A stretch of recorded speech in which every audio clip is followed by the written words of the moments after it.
Let's dive into the story of one of the most fascinating and, frankly, transformative figures of our time, Steve Jobs. We're going to be drawing from Walter Isaacson's incredible biography to figure out how a founder who was fired from his own company came back to save it and ended up changing, well, pretty much everything. So picture this. It's 1997. Apple, the company that basically kicked off the whole personal computer thing, has only 90 days of cash left in the bank. 90 days before it's all over. The brand's a joke, their products are a confusing mess. The future? It doesn't look like there is one. And that brings us to the wild, central question of this whole story. How in the world did Steve Jobs, the guy they publicly kicked to the curb a decade earlier, become the one and only person who could possibly save Apple from disappearing forever? Okay, let's get into it. To really understand the comeback, we have to go back, way back to the beginning. We need to see what made him tick, what forged that relentless drive and his, let's call it unconventional way of thinking. The early years, they were just a blur of activity. I mean, he was born in '55 and adopted. Then by 1976, he's co-founding Apple in his parents' garage.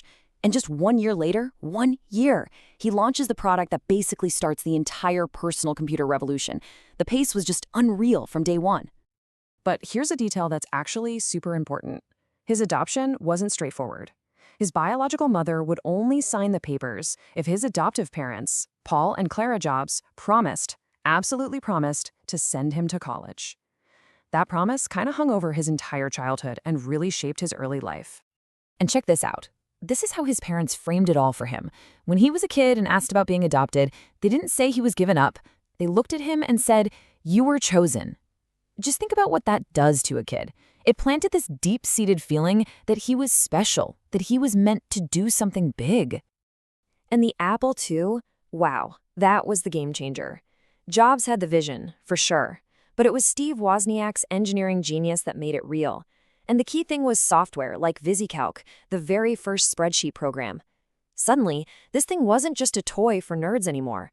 It was a must-have tool for businesses. And just like that, Apple was on the map. But then, the unthinkable happened. Right at the peak of his success, the visionary gets kicked out.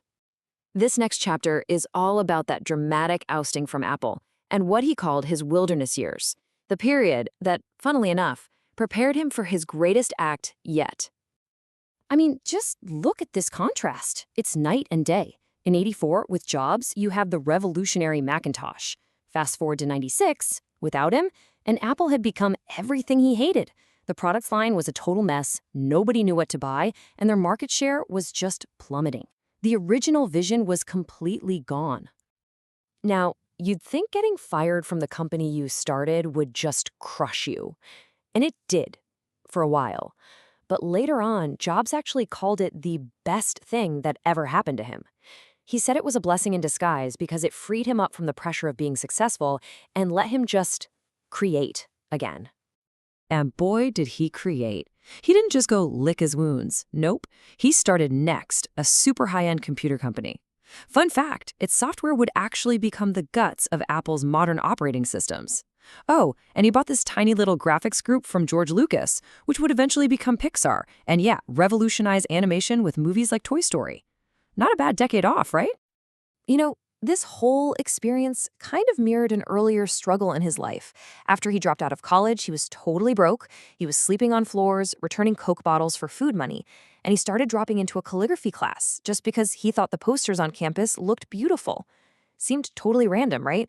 But years later, everything he learned in that class about fonts and typography became the soul of the Macintosh. For Jobs, setbacks were never the end. They were just dots waiting to be connected later. Okay, so let's get to the third act, the main event. This is where it all comes together. Jobs returns to a nearly bankrupt Apple and unleashes this unbelievable storm of innovation that doesn't just save the company, it completely reshapes our world. And it all kicked off with just 2 words. Think different. This wasn't just some catchy ad slogan. This was a battle cry. It was a signal to the world, and more importantly to everyone inside Apple, that the rebel was back. And with it came the product that screamed this new attitude. The iMac. It looked like it was from another planet. It was colorful, it was fun, it was simple, it was powerful. It tossed out all the old, clunky tech and just focused on the future. This thing wasn't just a computer. It was a loud, confident, vibrant statement that the boring, beige era of Apple was officially over. Then, in 2001, came this masterstroke. No tech specs, no jargon, just a simple, perfect promise. 1,000 songs in your pocket. The iPod and iTunes didn't just create a new gadget, they completely blew up the music industry and forever changed how all of us find, buy, and listen to media. And that was just the beginning. The iPod lit a fire that started a massive chain reaction. After music, he went for the phone industry with the iPhone. Then he redefined personal computing again with the iPad. Each product didn't just enter a market, it completely rewrote the rules for an entire industry, one after another. So what was the secret sauce here? It wasn't just about making cool stuff. It was about the entire philosophy behind the stuff. To really get what his legacy is all about, we have to dig into the core principles that guided every single thing he did. His whole philosophy really boiled down to three key things. First, this obsession with simplicity, stripping away everything that wasn't absolutely essential.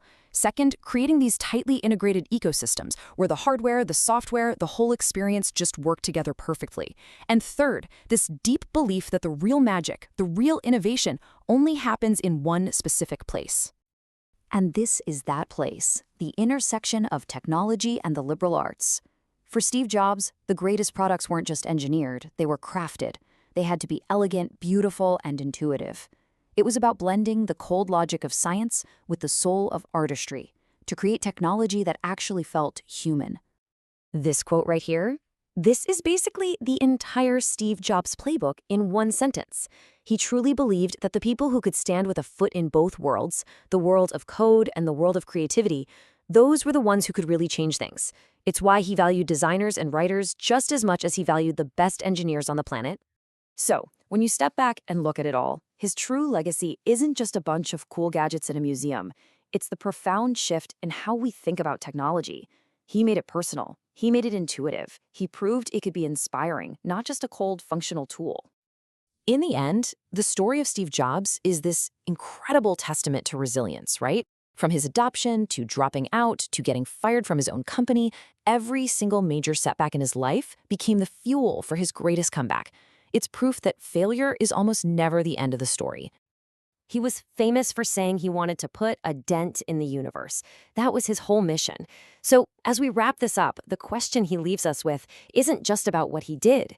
It's about what his story inspires in us. It's a challenge, really. What dent will you make?